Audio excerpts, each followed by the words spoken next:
Vamos a comenzar Recording in Progress. Ok, bien. Y comencemos compartiendo nuestra presentación de hoy. Hoy, en el siguiente capítulo de Antropología Teológica de nuestro centro de estudios Wesley, John Wesley, eh, veremos en esta clase número 9 la genealogía del pecado original. Porque cuando estudiamos teología, no estudiamos teología para convertirnos en meros receptores o en meras eh, cajas de eco acríticas, sin mayor pensamiento, sin profundidades, sin una comparación. El tema de la teología, más que solamente aprender de memoria cosas, tiene una impronta formativa. Yo busco formar mentes y corazones, porque la formación teológica también es parte del discipulado cristiano, a todo nivel, porque no todos tienen que ser teólogos, aunque algunos dicen que sí, todos somos teólogos. Pero tampoco no todos tienen que ser teólogos para ser personas de fe, para ser personas amantes de Dios y personas fieles en el discipulado cristiano. ¿De qué trata esto de hoy? Veamos. Nos quedamos la semana pasada con esta imagen. Voy a ser un poco más descriptivo, esta imagen de la expulsión de la humanidad en Adán y Eva del Edén. Ya expulsado Adán y Eva del Edén, entonces habían transgredido la orden de Dios, que era comer de todos los árboles, ¿cierto? Menos del árbol del bien y del mal.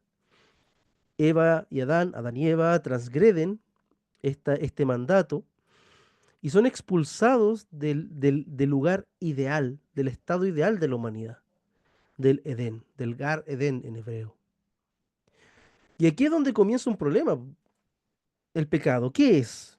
Pero para entender qué es, también tenemos que entender también qué es lo que hace en el ser humano, y no solamente lo que hace en el ser humano, sino que por qué vías los puede hacer. La iglesia lo ha pensado, la teología lo ha pensado y la Biblia lo ha afirmado.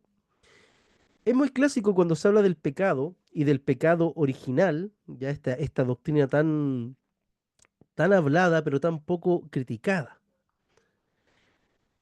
Tanto como el pecado entró en el mundo por un hombre y por el pecado la muerte, así la muerte pasó a todos los hombres por cuanto todos pecaron. Siguiendo la lógica paulina del apóstol Pablo, por cuanto todos pecaron, están destituidos de la gloria de Dios.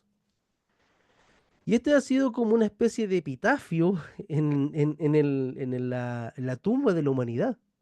Suena categórico, suena doloroso, porque es doloroso. El resultado del pecado, de la jamartía, del errar el blanco, eh, son resultados prácticos. La teología se ha encargado de pensar sobre ello y la predicación cristiana también, pero el problema es que han especulado con algo que es más pedestre de lo que pensamos, algo que nos afecta todos los días, los 365 días del año y en todo lugar y en todo país. Entonces es importante esta reflexión. Por lo tanto, hoy día vamos a ver qué pasa con el pecado y qué pasa con el pecado a nivel de la idea. Veamos la genealogía de la idea. La doctrina del pecado original, siendo una de las enseñanzas más influyentes, o sea, católicos, luteranos, protestantes y evangélicos, están pensando y hablan en el mismo lenguaje. Y este concepto encuentra su base en el relato de la caída del capítulo 3 de Génesis. Su formulación teológica como una corrupción que se hereda, que se transmite en la naturaleza humana, se debe a Agustín de Hipona, a San Agustín. Pero San Agustín no formula esta doctrina de la nada. Él está siguiendo a Tertuliano. Entonces, eh, el tema es que Tertuliano hizo una reflexión. Tertuliano era un abogado. Esto no lo olvidemos cuando hablemos de Tertuliano. Pero también hay que entender a los autores. Nosotros cuando entendemos, estudiamos historiografía, teología, tenemos que entender que cada autor tiene para entenderlo bien debemos conocer su vida, su biografía. Entonces, ¿qué pasa? Que Agustín fue moldeado por diversas fuentes. Esto lo hemos hablado en otras clases. La filosofía neoplatónica, la exégesis paulina y la teología patrística latina. Y dentro de esta patrística latina, que básicamente era una escuela sentada, aparece nuestro Tertuliano de Cartago, quien cumplió un papel significativo en la configuración de la visión de Agustín sobre la naturaleza humana, sobre el pecado y la transmisión de la culpa adánica. La influencia de Tertuliano sobre Agustín se percibe en muchos aspectos. Primero, en el énfasis de la herencia del pecado. Estoy diciendo con esto que estos autores cristianos fueron los que quienes formularon y a quienes se le ocurrió el tema del pecado original. Esto no se encuentra en otras tradiciones cristianas, obviamente. También Tertuliano habló de la carnalidad del alma y la necesidad de la culpa divina para la salvación. Tertuliano pensando en un paradigma jurídico, no olvidemos, él está pensando como abogado. En este sentido, el pensamiento de Agustín representa una evolución y sistematización de los conceptos esbozados por Tertuliano, adaptándolos a un contexto más desarrollado teológicamente y en respuesta a los desafíos doctrinales de su tiempo, específicamente contra la herejía pelagiana, el famoso pelagianismo. Entonces, avanzando, Tertuliano y la herencia del pecado. ¿Qué pasa con Tertuliano? Sentó las bases del pensamiento agustiniano. Y esto lo tengo muy fresquito porque lo estoy investigando para mi tesis.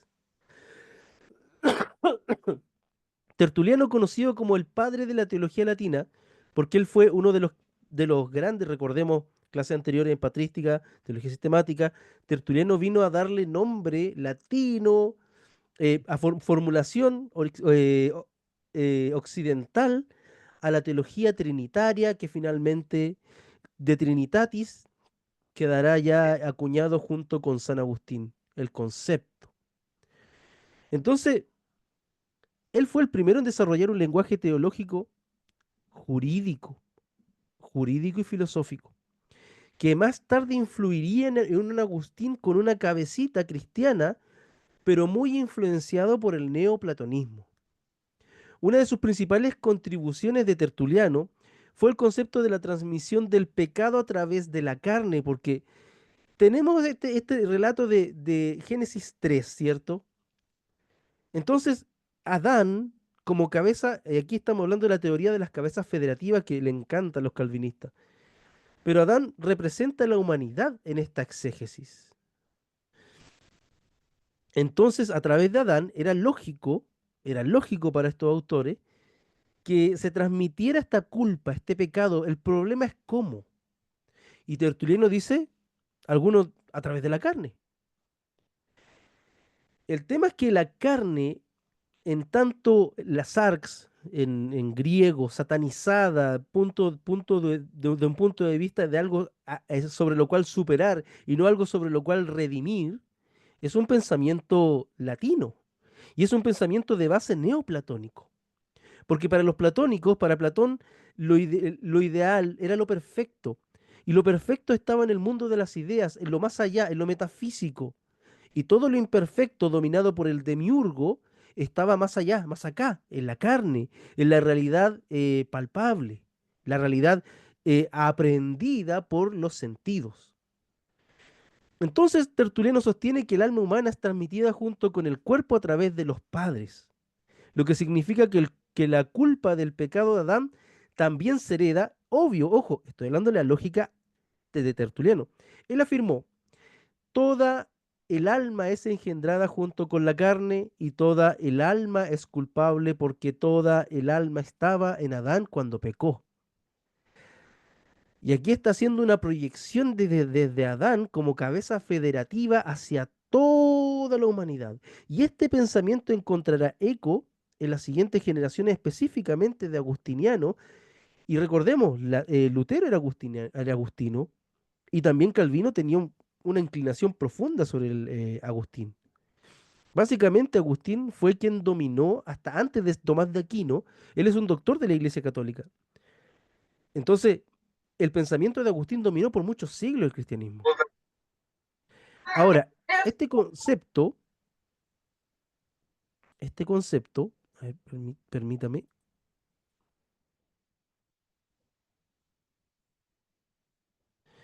bien, este concepto conocido como traducianismo postula que el alma se transmite biológicamente desde de los padres a los hijos, lo que implica que la corrupción del pecado original también sería hereditaria, según esta lógica.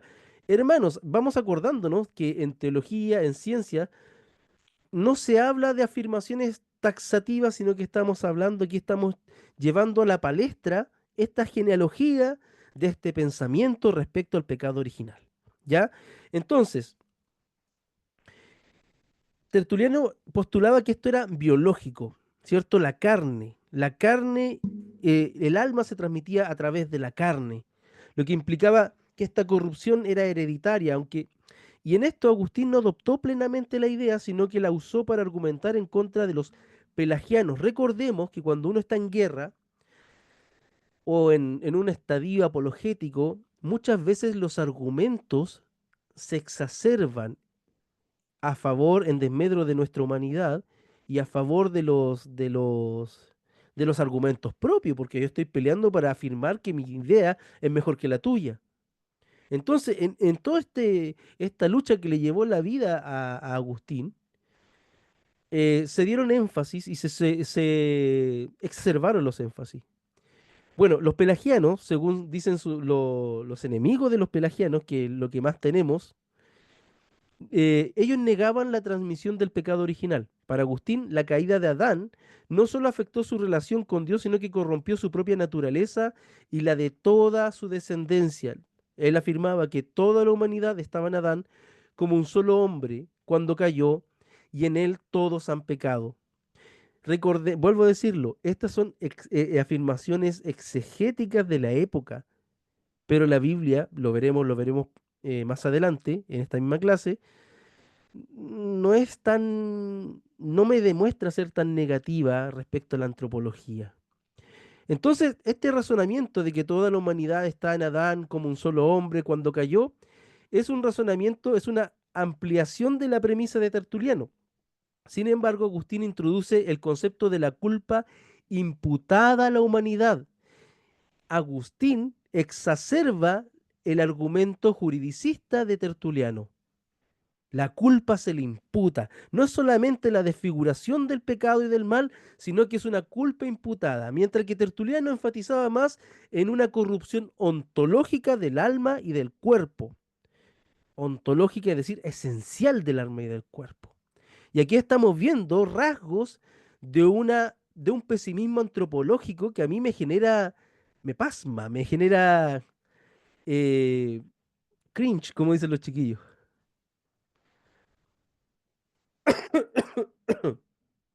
A ver si se mueve un poquito el PowerPoint. Ya pues, señor PowerPoint, muévase.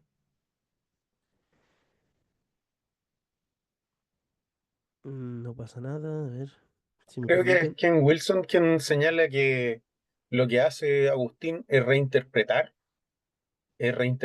la doctrina del pecado y del ser humano en el fondo. O sea, que el ser humano no tiene capacidad ninguna de elegir. Entonces, en el debate de calvinistas versus arminianos, como que Ken Wilson da una tesis que todavía no ha sido refutada, señala un teólogo latino. El libro de Ken Wilson, de hecho, viene a ser también uno de mis puntales para esta necesidad de reformular muchas cosas.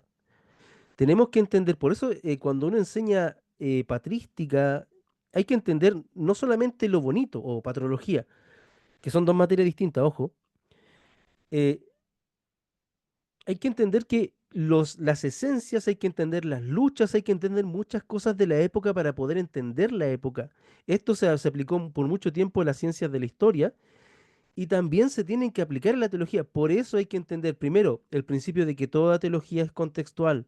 Y como toda teología contextual, es necesario estar revisándolas constantemente. La pregunta es, ¿eso me hace ser infiel al dogma, infiel a la fe? No. De hecho, desde acá, desde el lado de la reforma o de las reformas, es parte de nuestra fidelidad evangélica. Por otra parte, entonces, ¿qué pasa con la concepción carnal del pecado, de Tertuliano a Agustín? Otro elemento de la teología de Tertuliano que influyó en Agustín fue su visión de la carnalidad del pecado. Aquí vamos viendo cómo van naciendo ideas que se traducirán y que se harán carne, por digámoslo así, en todo el medievo, en toda la época medieval. ¿Por qué? Porque ¿quién peca? La carne. ¿Y quién debe ser redimido? El espíritu o el ánima que va hacia Dios, que apunta hacia Dios. Y esto tendrá consecuencias bastante duras en la humanidad. Para Tertuliano, la carne es el vehículo a través del cual el pecado se transmite y la concupiscencia es el medio por el cual la humanidad permanece esclavizada al pecado. En De Resurrectione Carnis, Tertuliano argumenta, la carne es el asiento del pecado y en ella se encuentran los deseos que nos llevan a la transgresión. Entonces, Tertuliano plantea una vía doble de la transmisión del pecado. Dice que la carne es el asiento del pecado, ¿cierto? Está ahí la cosa pecaminosa. Y los deseos, a lo cual él denomina los deseos desordenados, que básicamente la concupiscencia, son esos deseos que nos llevan a la transgresión. Y este enfoque en la dimensión corporal del pecado tuvo un impacto subsecuente en Agustín, quien en sus escritos enfatizó la concupiscencia, es decir, el deseo desordenado, que es una consecuencia directa del pecado original y un elemento fundamental en la transmisión de la culpa adánica.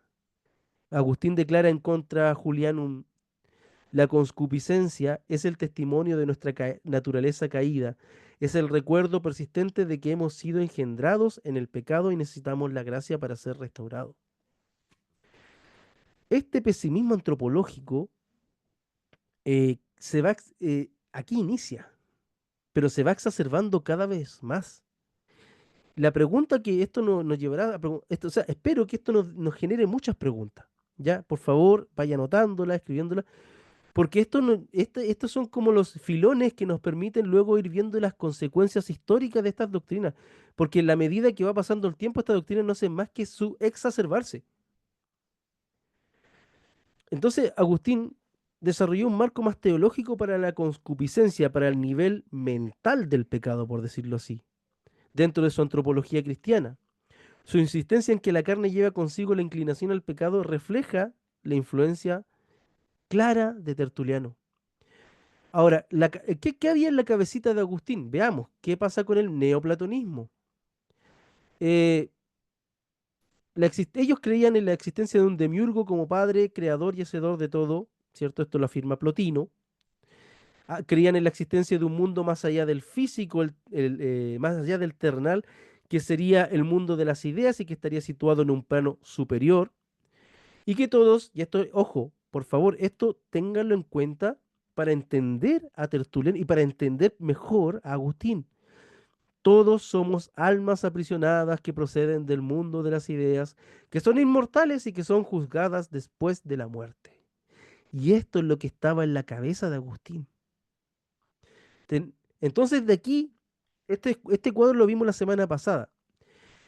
Y este cuadro representa la visión tertuliano-agustiniana del pecado original. Es decir, ¿cuál es el origen del mal para ellos? ¿Cuál es la lógica del mal? Es decir, que Adán y Eva fueron tentados por el demonio e incumplen el mandato de Dios. Esta transgresión se transmite a todos sus descendientes y esto genera la necesidad ontológica de un salvador, de una redención. Para Adán y Eva, claro, hubo consecuencias directas, pero también de manera imputada para sus descendientes, inclinados al mal, sometidos a la enfermedad, sufrimiento y cansancio, sujetos a la ignorancia, la injusticia y la muerte. Y el problema con esto, lo bueno es que es lógico porque esto nos lleva a la necesidad de la redención. Y es verdad, o sea, aquí no está, nadie está negando la necesidad de la redención en Cristo. Sin embargo, es la lógica subsecuente en la que estamos hoy llevando a la palestra. La lógica que después dogmática. Entonces, uno de los mayores desafíos que enfrentó Agustín fue el pelagianismo. Ricardo, ahí si sabes, si quieres añadir algo sobre pelagianismo, por favor, este va a ser el momento, ¿ya?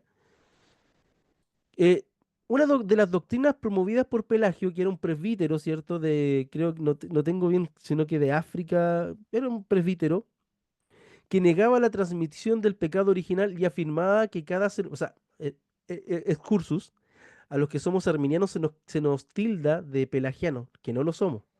Y eso lo veremos también en esta clase, el por qué. Porque a diferencia de Pelagio, que Pelagio pensaba que el ser humano básicamente nace totalmente neutro, sino que es como, bueno, me acuerdo de que los filósofos de la época ilustrada también algunos afirman eso, y algunos decían que el ser humano nace bueno o de origen, pero la sociedad, pero el entorno es que lo va pervirtiendo. El tema es que Pelagio decía, no, el ser humano nace neutro y se va pervirtiendo. Y el ser humano es capaz de salvarse. Pero ojo, lo que sabemos de Pelagio es lo que se nos cuenta de Pelagio. Porque de Pelagio sabemos muy poco.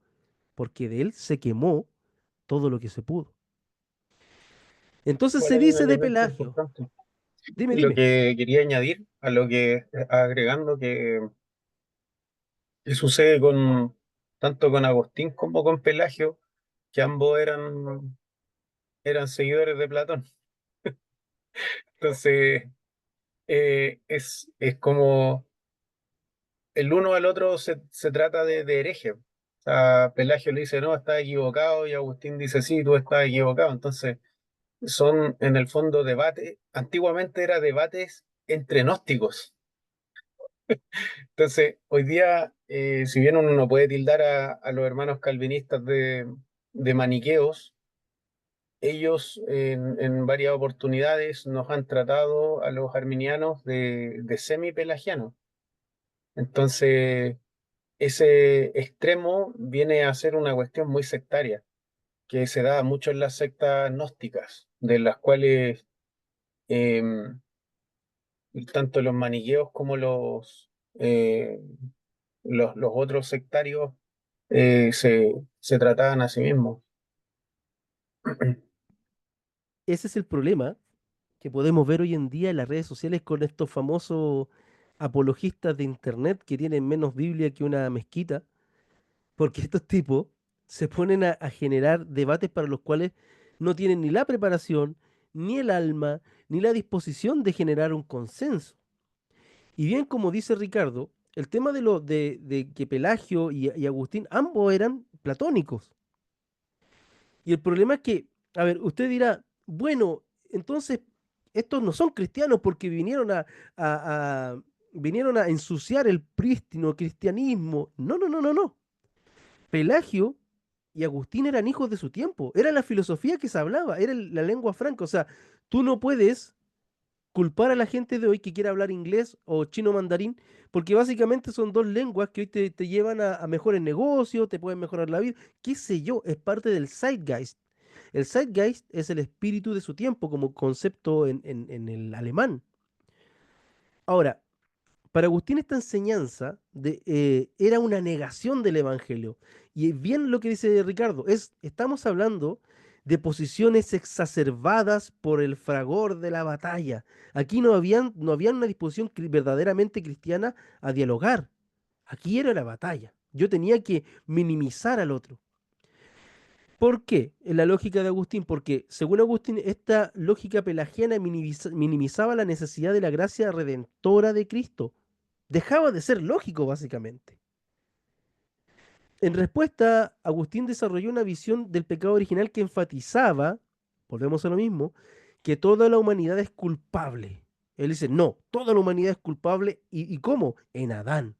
y por lo tanto necesita de la gracia de Dios para la salvación. Y aquí la idea queda mejor en el tinglado.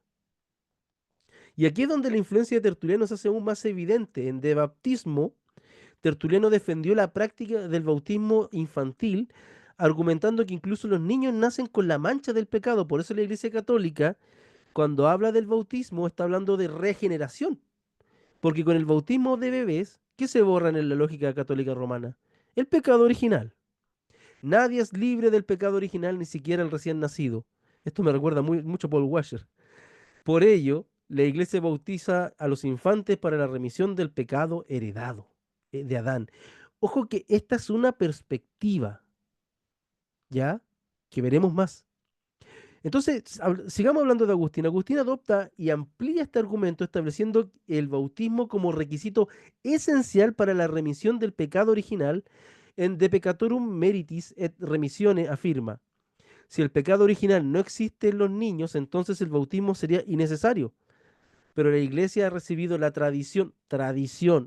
la tradición de bautizar a los infantes porque están contaminados con la culpa de Adán.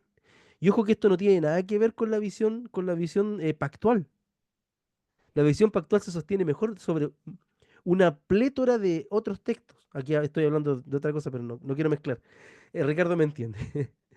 Esta doctrina se convirtió en una de las piedras angulares de la teología cristiana medieval y fue instrumental para derrotar la herejía pelagiana en el Concilio de Cartago del 418. El tema es el siguiente. Con Agustín y Tertuliano, y bueno, posteriormente Santo Tomás de Aquino, como cabeza federativa, porque si me pongo a hablar de todo, no termino. El tema es que es aquí donde el desprecio por la carne, el desprecio por la vida, el desprecio por lo vivo comienza. Porque básicamente para estos pensadores, aunque tienen Biblia, aunque son cristianos, la materia sigue siendo una cárcel para el alma, para lo espiritual, para lo verdadero, para lo trascendente. Y esa idea no es necesariamente cristiana. Y esa idea, hoy, hasta el día de hoy, nos hace daño. Y eso lo veremos al final de la clase de hoy. Entonces, ya empezamos. A ver, vamos el PowerPoint, muévase. A ver.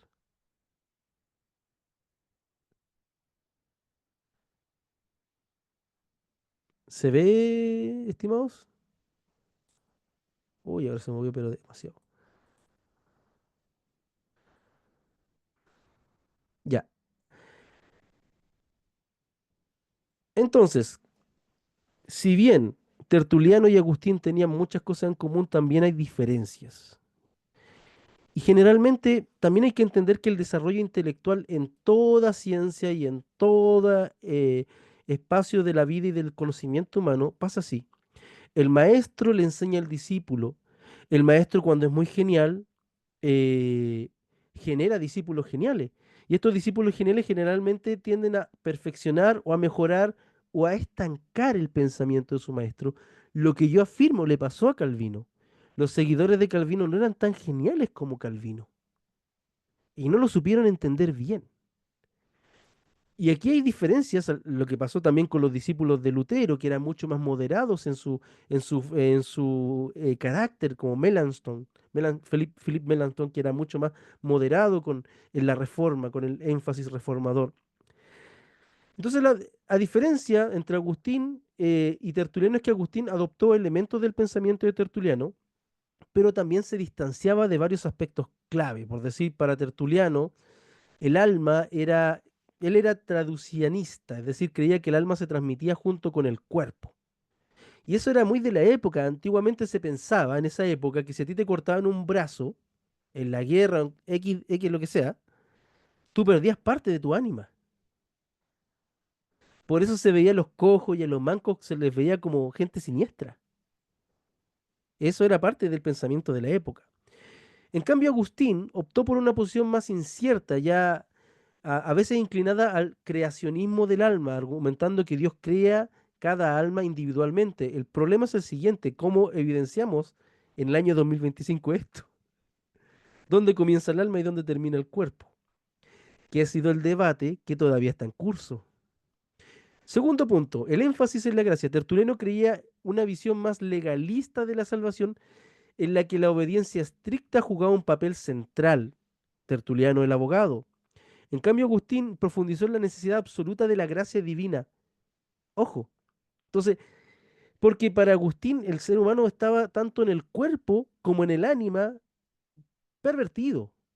Entonces, el ser humano por sí mismo era incapaz, ojo, que esto encontraremos ecos en Lutero y muchos otros, como el ser humano absolutamente depravado necesita de la gracia divina.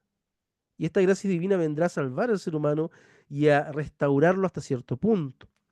También sobre la sexualidad, aunque ambos vieron la concupiscencia como el efecto del pecado original, Agustín sistematizó dentro de su teología del bautismo y la redención.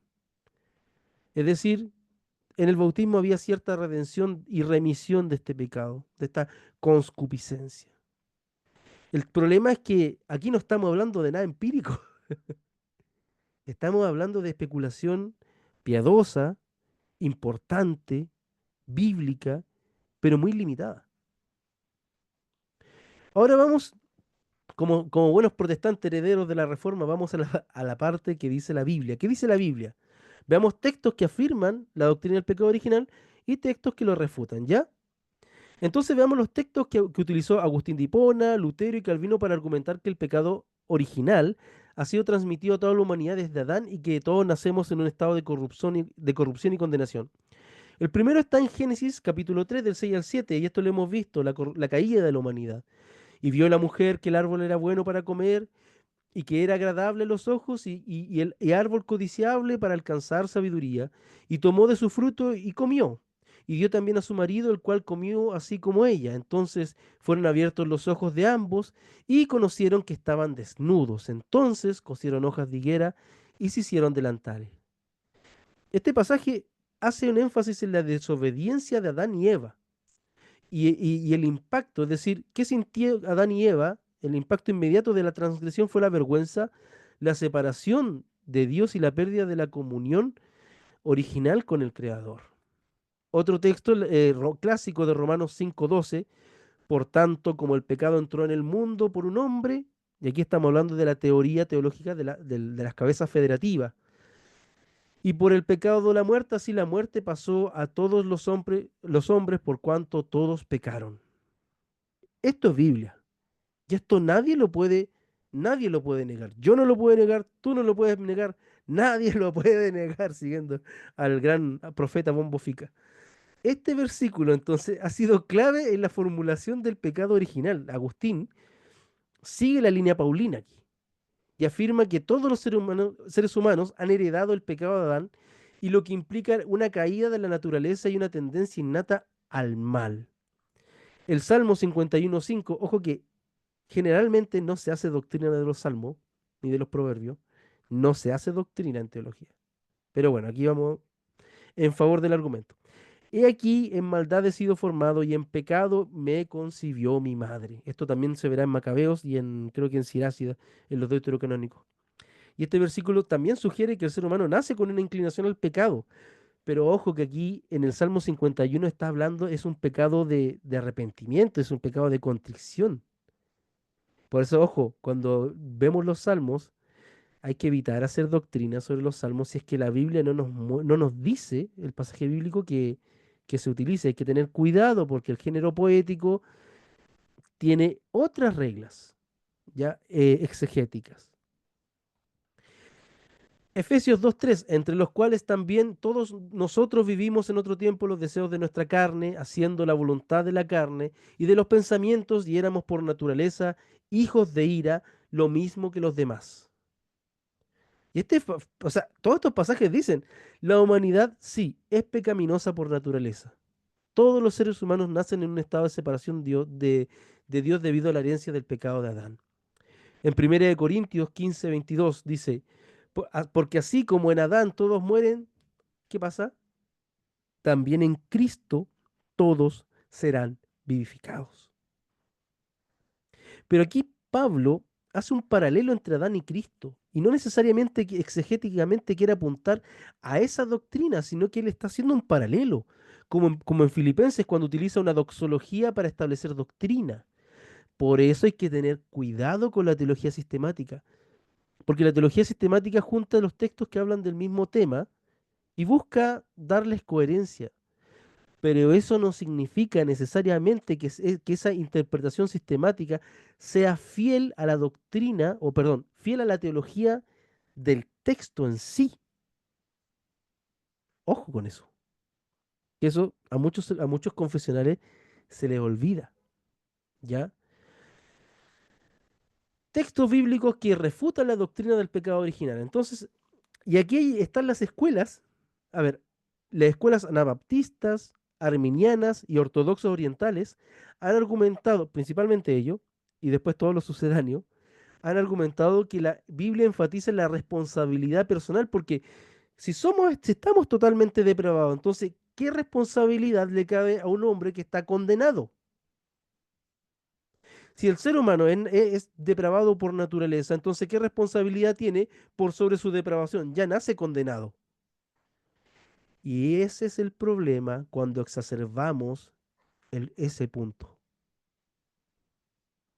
Ahora, predícale esto a una persona que padece depresión endógena. Predícale eso a una persona que ha tenido varios intentos, ideación suicida o intentos de suicidio. Toda teología tiene consecuencias. Predícale eso a una persona que está enferma a nivel psíquico. ¿Es la culpa? ¿Qué hice yo? Bueno, si todos partimos naciendo totalmente depravados, entonces, ¿qué hacer? En Ezequiel 18:20 dice, el alma que pecare, esa morirá. El hijo no llevará el pecado del padre, ni el padre llevará el pecado del hijo. La justicia del justo será sobre él, y la impiedad del impío será sobre él. Entonces, aquí este pasaje de Ezequiel está haciendo énfasis en la responsabilidad personal. Y podríamos decir que rechaza hasta cierto punto la culpa del pecado, que la culpa del pecado pueda transmitirse. Recordemos que hay un movimiento, los neoapostólicos, que dicen, hablan de las maldiciones generacionales. Yo como trabajador social conozco una teoría que habla del problema de los problemas generacionales en la pobreza generacional, la deprivación generacional, etc. El tema es que se habla en esos términos en las ciencias sociales analizando que sí, en las familias hay ciclos de violencia, hay ciclos de abuso, hay ciclos de pecado, digámoslo a nivel teológico, que se van repitiendo porque son patrones que se siguen, como la familia del narco, que lo único que conoce para ganar el buen dinero y tener el nivel de vida que ellos se quieren dar es esa actividad. La pregunta es, ¿eso necesariamente es sine qua non? ¿Acaso eso los exime de la responsabilidad de buscar una vida honesta? He aquí el dilema. El alma que pecare, esa morirá. El Hijo no llevará el pecado del Padre, ni el Padre llevará el pecado del Hijo. La justicia del Hijo será sobre él, y la impiedad del impío será sobre él. Deuteronomio 24:16 dice, los padres no morirán por los hijos, ni los hijos por los padres. Cada uno morirá por su pecado. Y aquí este pasaje de Deuteronomio niega la transmisión de la culpa como una maldición generacional. Y esto es similar a Ezequiel. Este versículo enfatiza en la responsabilidad individual y contradice la idea de que el pecado de Adán puede imputarse a toda la humanidad sin que cada individuo lo cometa personalmente. Y esto, queridos, también es Biblia. Y esto no son salmos, es sobre lo cual podemos asentar doctrina. En Mateo 19:14, Jesús, el Maestro, el Verbo encarnado, dijo, dejad a los niños, venid a mí y no se los impidáis porque eh, de los tales es el reino de los cielos. Si los niños nacieran con pecado original y estuvieran condenados desde su nacimiento, ¿cómo a ellos les podría pertenecer el reino de los cielos? ¿Y cómo Jesús no lo afirmaría si Jesús es maestro de doctrina? Por sobre Pablo, por sobre Pedro, por sobre cualquiera, por sobre Agustín, por sobre tú, por sobre ti y por sobre mí. Lo que dijo Jesús literalmente es para ser obedecido y creído. Dejad a los niños venir a mí, no se lo impidáis, porque de los tales es el reino de los cielos. Señor Paul Washer, ¿cómo le responde usted a Jesús cuando usted afirma que su hijo nació con un pecado tan grande, con una pecaminosidad tan grande, que si le trasplantaran la cabeza de su hijo de 6 años al cuerpo de un fisicoculturista de 30 años, ese hijo, ese mutante que, teórico que creó como hijo, lo mataría a usted si usted no le da lo que quiere, asumiendo esta total depravación? ¿Cómo usted contradice a Cristo? Isaías capítulo 7, verso 16, dice, porque antes que el niño sepa desechar lo malo y escoger lo bueno, la tierra de dos reyes que tú temes será abandonada. Aquí se sugiere que el niño no es responsable del pecado hasta que alcanza la capacidad de discernir el bien y el mal. Por eso el bar mitzvah se hace a cierta edad, donde se asume que es el ser humano, el bar mitzvah, que es el rito judío de transición a la adultez, puede tomar decisiones independientes y puede hacerse cargo de su concepción del bien y del mal, hacerse cargo de su vida. ¿Qué pasó? Romanos 2:6, el cual pagará a cada uno conforme a sus obras.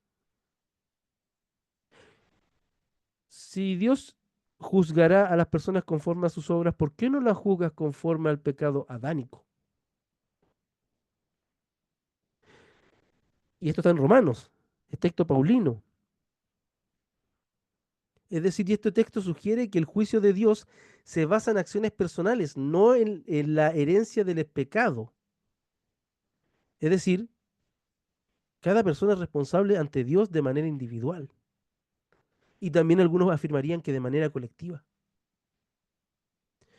Entonces, ¿qué? ¿El pecado es heredado o una responsabilidad individual?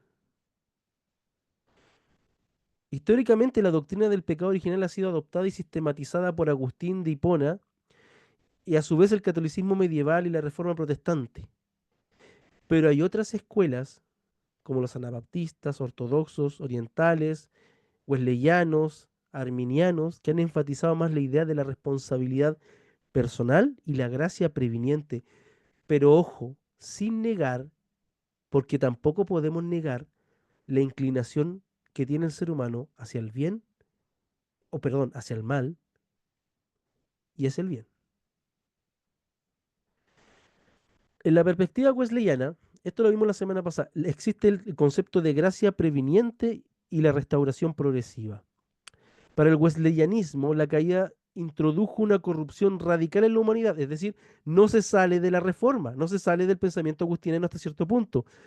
Pero esta caída no anuló completamente la capacidad de responder a Dios.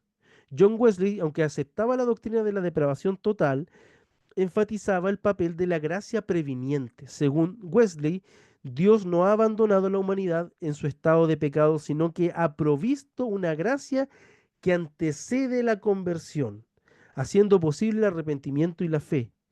Y yo diría sobre esto, haciendo posible el bien. ¿Cómo puede ser que en medio de esta humanidad condenada según Agustín, eh, depravada según Agustín, pueda existir el amor?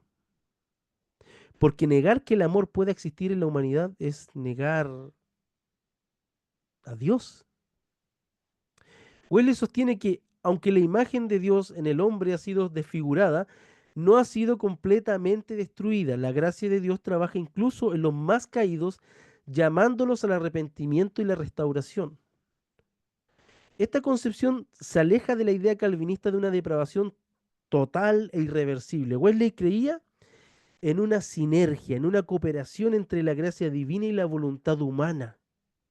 La lógica subyacente de esto es la siguiente. Claro, yo a mí mismo no me puedo salvar. Es imposible que me pueda salvar a mí mismo, en esta lógica.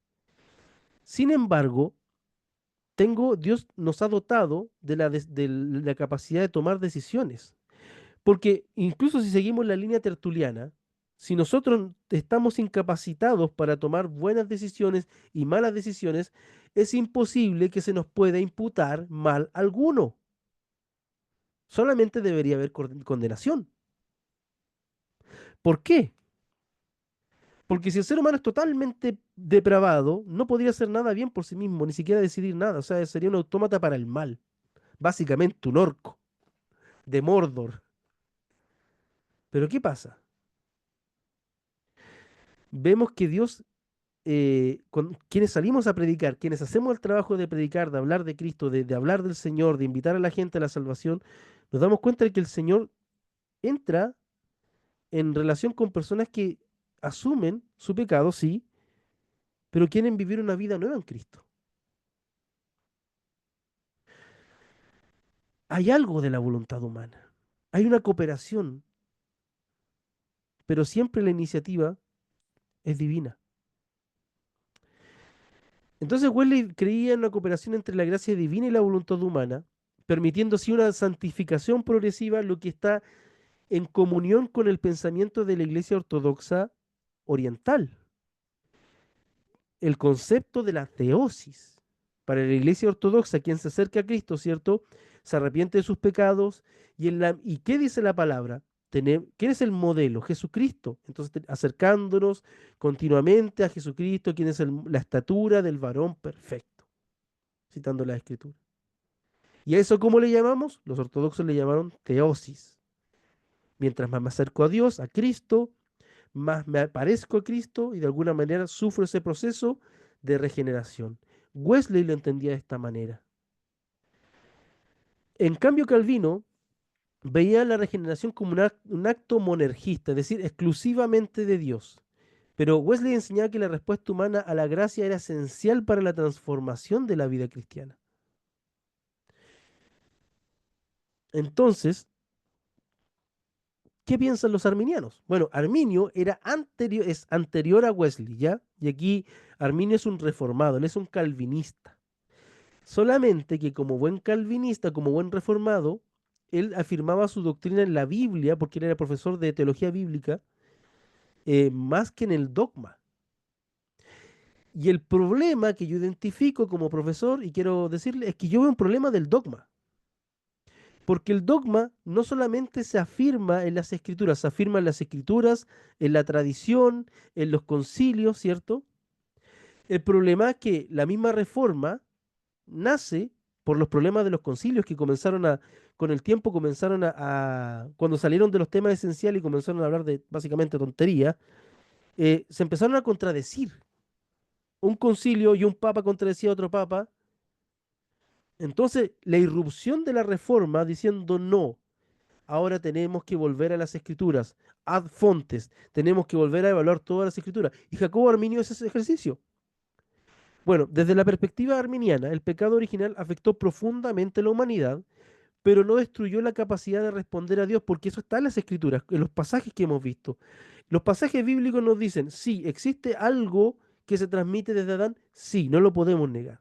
Pero también existe otra cosa, que esta imago Dei, que no está totalmente desfigurada por el pecado como ha exacerbado Agustín y Tertuliano, si no seríamos incapaces de todo bien.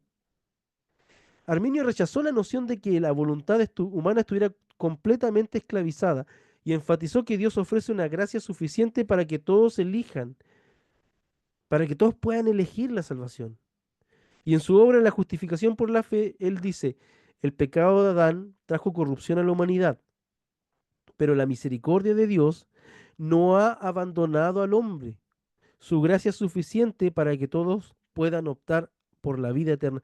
¿Se acuerdan de nuestra conversación de la semana pasada cuando hablábamos de que Adán, al ver su desnudez, que venía de su corrupción con Eva, se entienden a sí mismos como desnudos frente a Dios y frente a los elementos?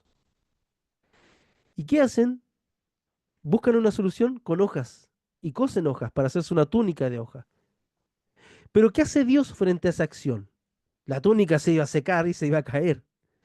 Y Dios mata a un inocente, a un animal X, que nadie sabe qué animal fue, y le hace túnicas de pieles a Adán y Eva para que no mueran de frío. Si acaso eso no es una gracia tras la transgresión, no sé qué es, pero hay una gracia de Dios. Mi hijo puede ser, nuestros hijos pueden, ni Dios lo permita, pero pueden ser tremendos delincuentes. Dios nos guarde de aquello.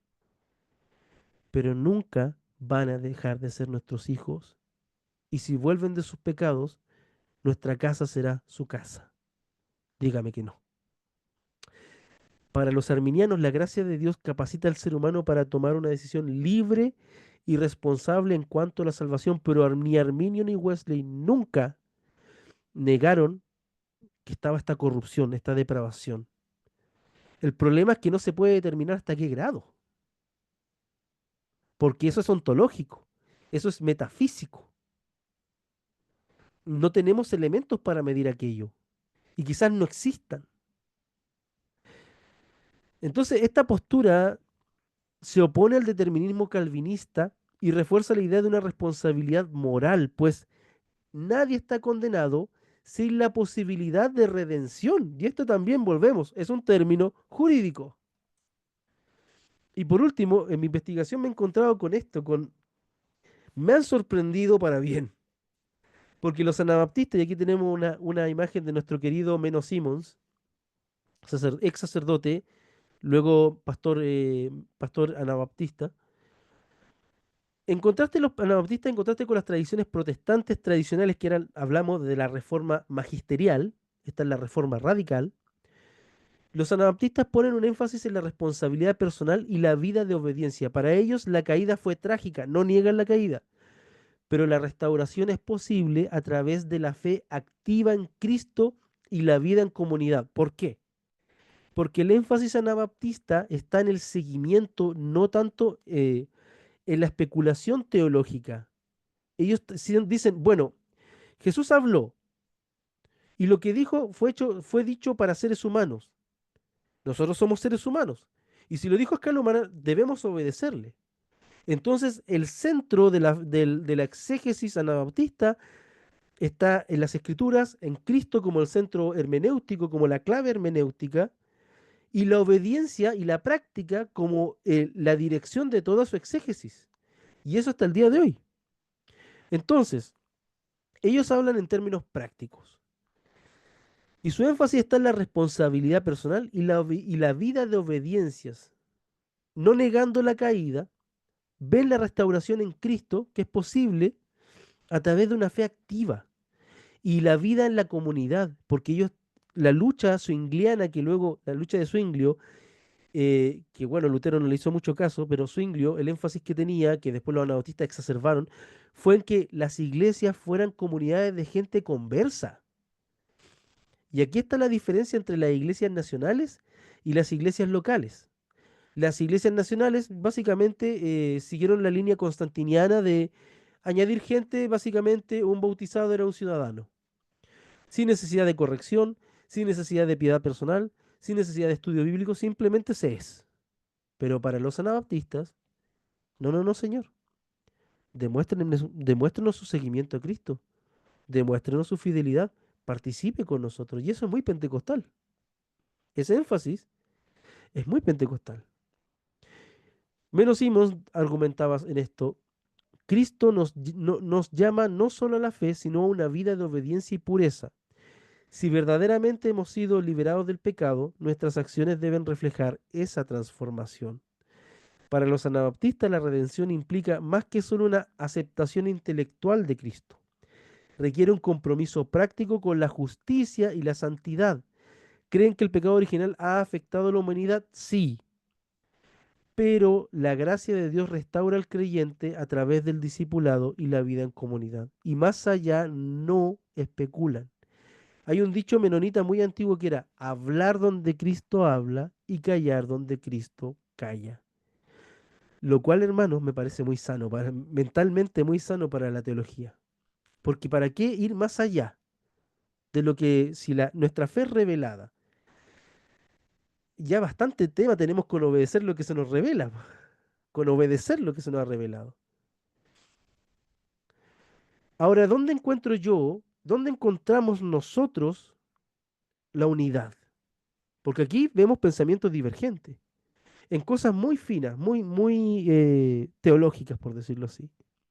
Y aunque existen diferencias entre wesleyanos, arminianos y anabaptistas, y calvinistas, y católicos romanos, y ortodoxos, todos sí pueden coincidir en la necesidad de la gracia divina para superar la caída. Mientras que el pecado introdujo, sí, todos estamos de acuerdo con que el pecado introdujo corrupción y muerte, la obra de Cristo provee restauración y vida eterna. Entonces el desafío para el creyente es responder a esta gracia mediante la fe, la obediencia y la transformación de su vida. Y aquí donde quiero invitarlos a contemplar esta imagen que están viendo.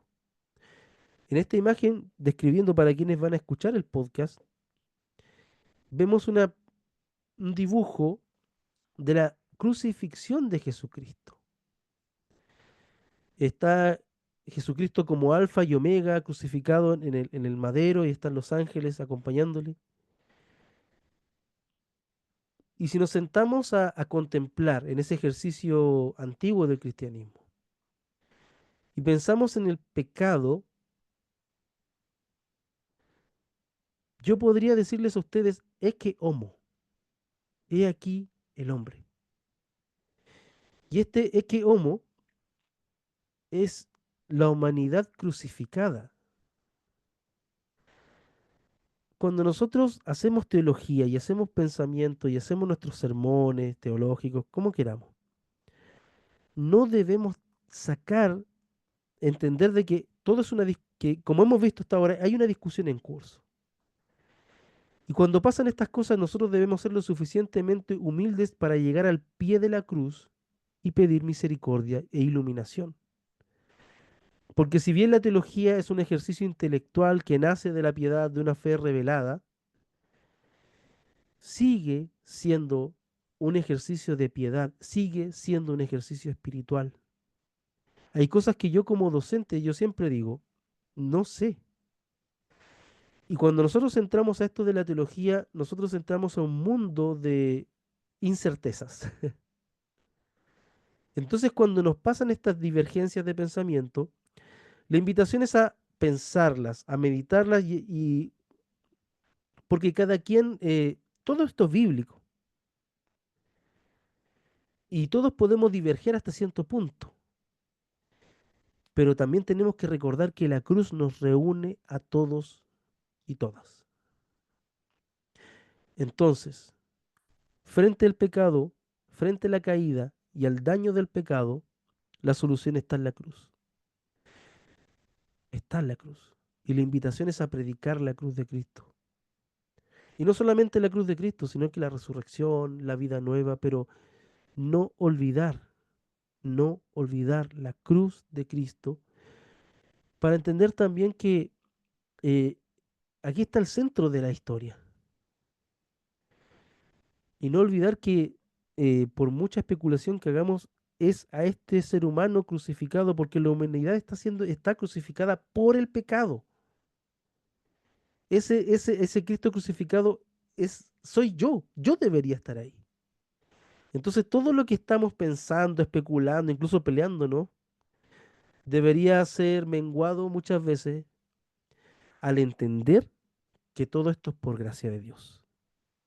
Entonces, eh, en este pensamiento sobre en este pensar sobre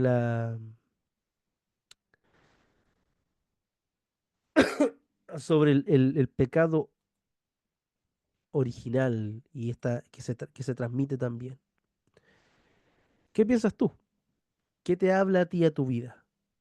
¿A qué te invita esto? Esta es la invitación de ahora.